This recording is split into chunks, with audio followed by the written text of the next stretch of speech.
Good morning, ladies and gentlemen. I was delighted to meet many of you yesterday over dinner, and I'm glad that we have a great start of the day with Pam explaining how you are shaping up this conference again. And I would like to see that the casting community gets together on a regular basis. I think that's very important. And I will tell you why I feel there is a real energy in manufacturing in the country. And I think there is a real opportunity for us to work together to join the growth in manufacturing, which can benefit casting community as well. And I'm going to give you some facts. One of the things we do every year, as Peter mentioned, we have a debate, national debate every year called National Manufacturing Debate. And we touched on some of the things which is relevant here today. And I'm going to share those statistics with you, some results with you. I'm going to tell you a little bit more about why Cranfield, what Cranfield is doing in this space. Well, you know Professor Mark Jolly, he is leading our work in casting technology, more importantly, sustainable manufacturing technologies. And I will touch on that too.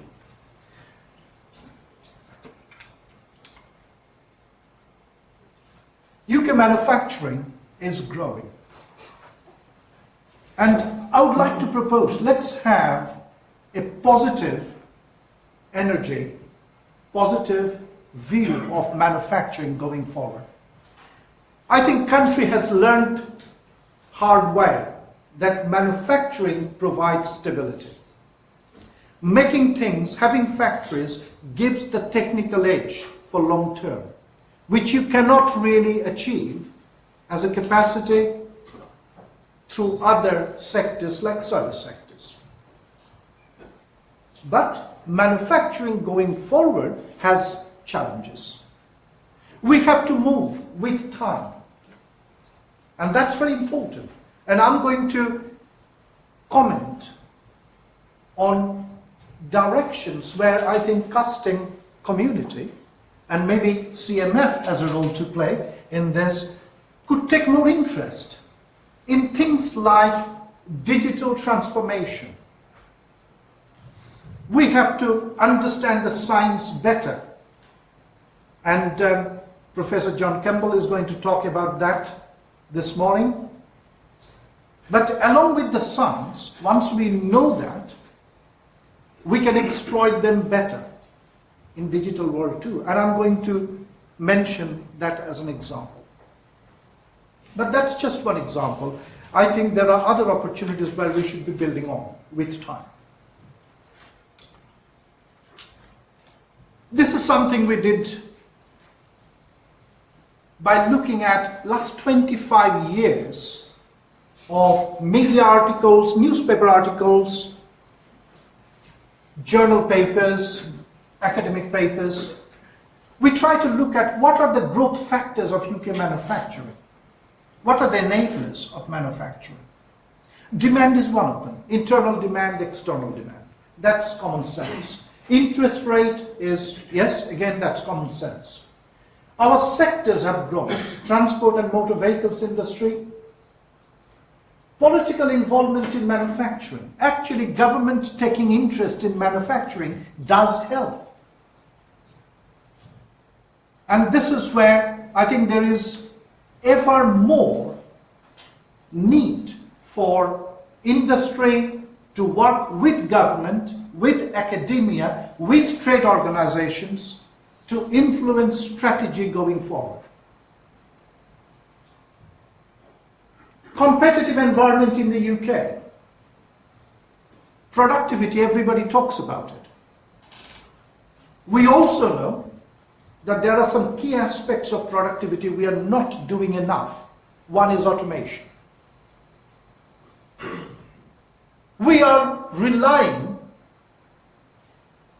on manpower rather than technology in certain areas.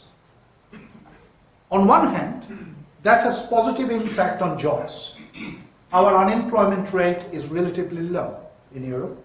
That's good.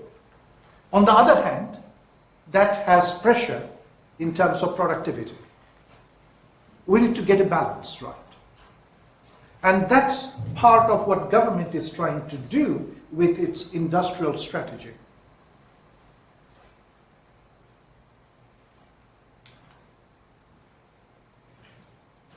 UK manufacturing is very significant.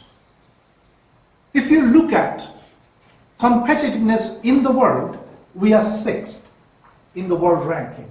6th world ranking in manufacturing competitiveness. 50%, 45% of our exports in the country coming from manufacturing. And you are all contributing to that too. And what is interesting, 52% of manufactured exports are actually going to Europe. And by the way, that is a concern and maybe an opportunity in some areas from BREXIT. Here are some challenges due to BREXIT. By the way, BREXIT seems to be real, already started the process.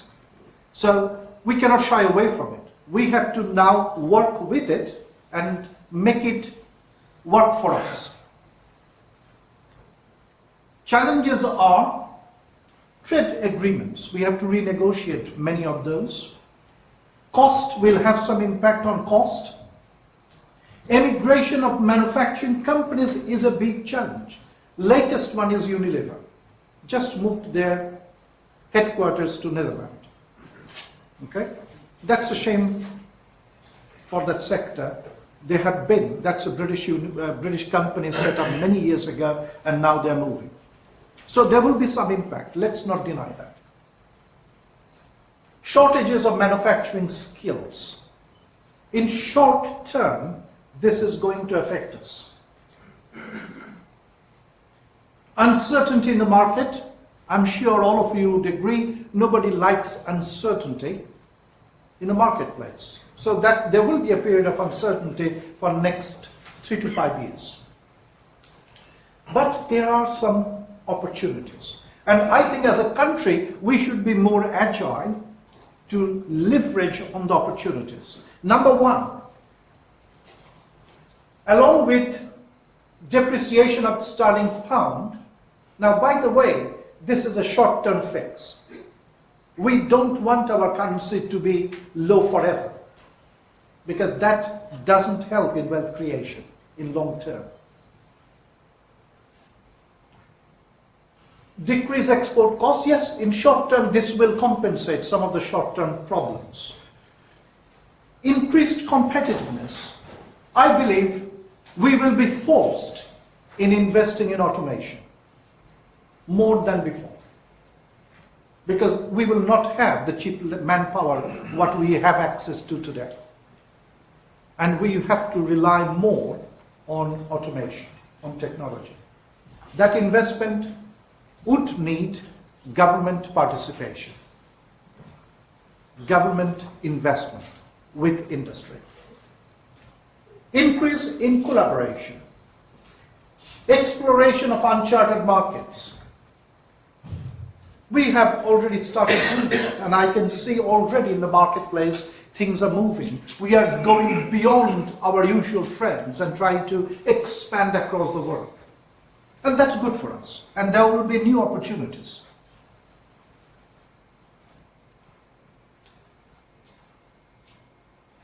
We are strengthening relationship with BRICS countries. And you heard about China, 50% of customs market. India, 11% of customs market. So there is a real need for consolidation of relationships with some of these big players in the global stage.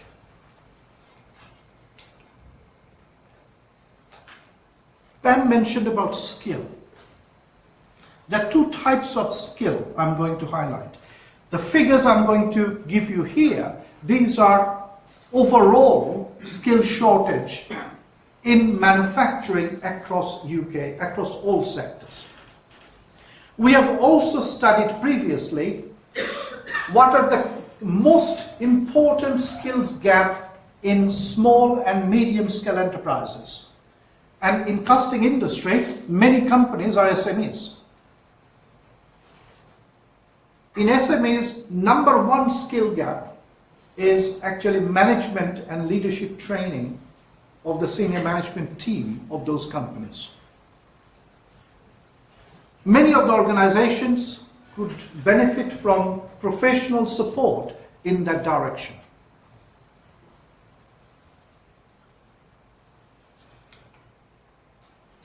There is gap in the country on skills for automation.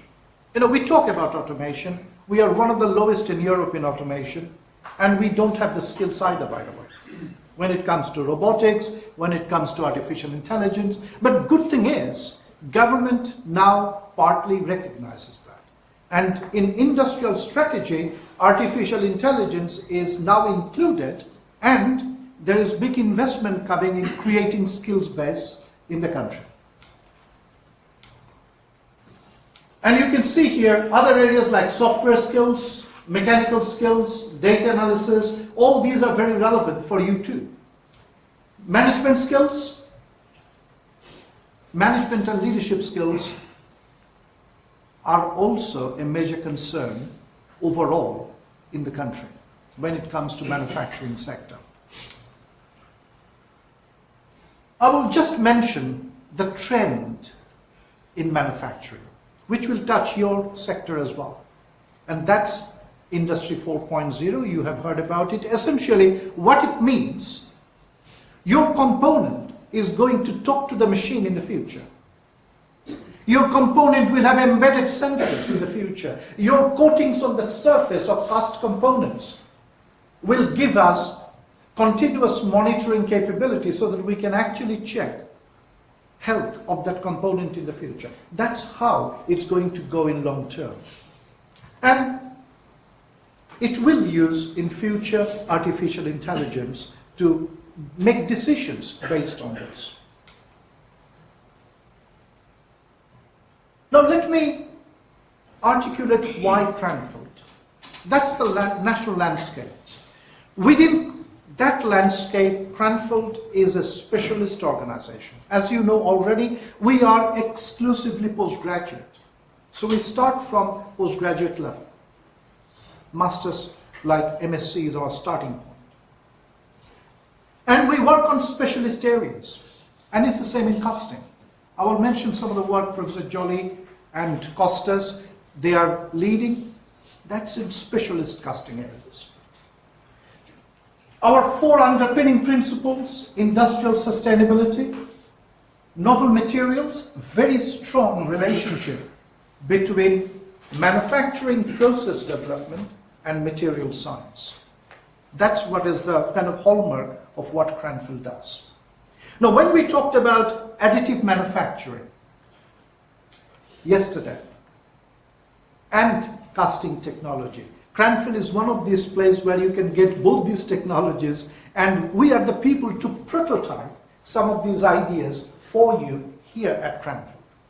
We have the comprehensive capability here. And we work across technology readiness level 1, that means fundamental science, to technology ready level 6, 7, and 8. That means we can develop prototypes and work with our industrial partners to take it to the workshop level in the factories. And at Cranfield, we call this engineering for life is our purpose. That's what we want to do. Whenever we work on a component, on a machine, on a system, we want to think about its entire life cycle and how we can improve value throughout the life cycle, whether it's a cast component or an assembly made of your cast products. We want to see the life cycle aspect of that. And we have a number of examples, what we do. In composites, we are working on repair, for example, manufacturing and repair technologies. We are working on coatings, part of our new materials innovation. For the last 35 years, we have been collaborating with Rolls-Royce to develop their thermal barrier coating. Professor Mark Jolly is leading our work in casting technologies within sustainable manufacturing. And Crimson Casting, constrained rapid induction melting single shutter casting facility at Cranfield, is leading some of the new areas of thinking on low energy consumption or reducing energy consumption in processes like casting.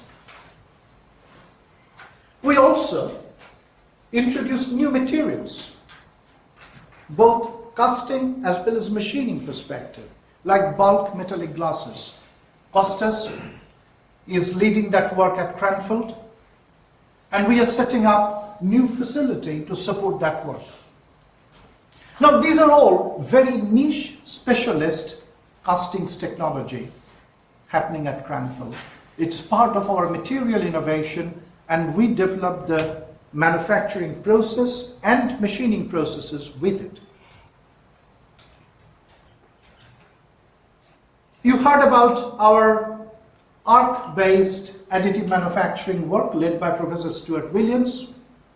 And this is a part we have made in aluminium, 6 meter long, entirely deposited by WAAM-based technology, which is arc-based technology.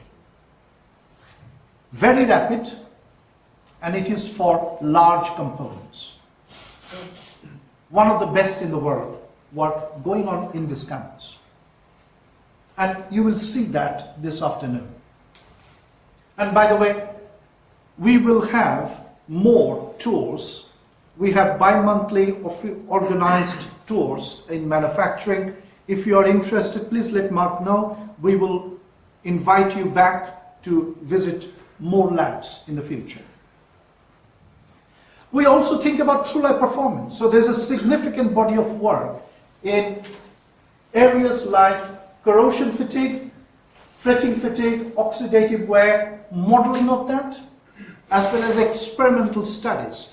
At Cranfield, we have significant capability in laboratory facilities. And that's something we are very proud of. I mentioned about digital transformation. Knowing the science, knowing the detail of process, which will benefit you, but you want access to that knowledge, easy access to that knowledge, that can be done by digital twins.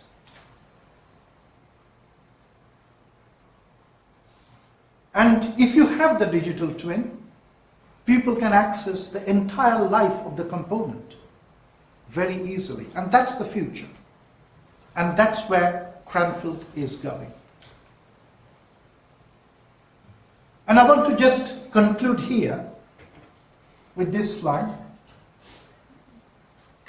That's our long-term industrial partner. Cranfield prouds about industrial partnership, long-term industrial partnership. And this is a testimony of that. We have addressed the skills requirement. We have launched new mastership program, level 7 apprenticeship program with BAE Systems. It's already running from January this year.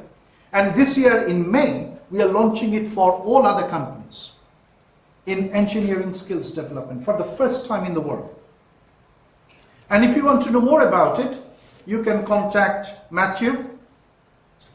Matthew can give you the detail. By the way, for non-levy paying companies, there is significant, up to 90% funding available from government for you to develop your leadership. We are also working on a new standard for another mastership program on materials process engineering. That will come in next few months. And finally, our manufacturing directors program. And that's launching in September. Well, that's a second run. It's already launched in September, and Alison is here. She will help you on that process. And there is funding available from our IMAGE program, which is a European funded program called IMAGE. They fund SMEs. If you want to know more about, please talk to Matthew and Alison as well. With that, I would like to conclude. Thank you very much, ma'am, and have a great day.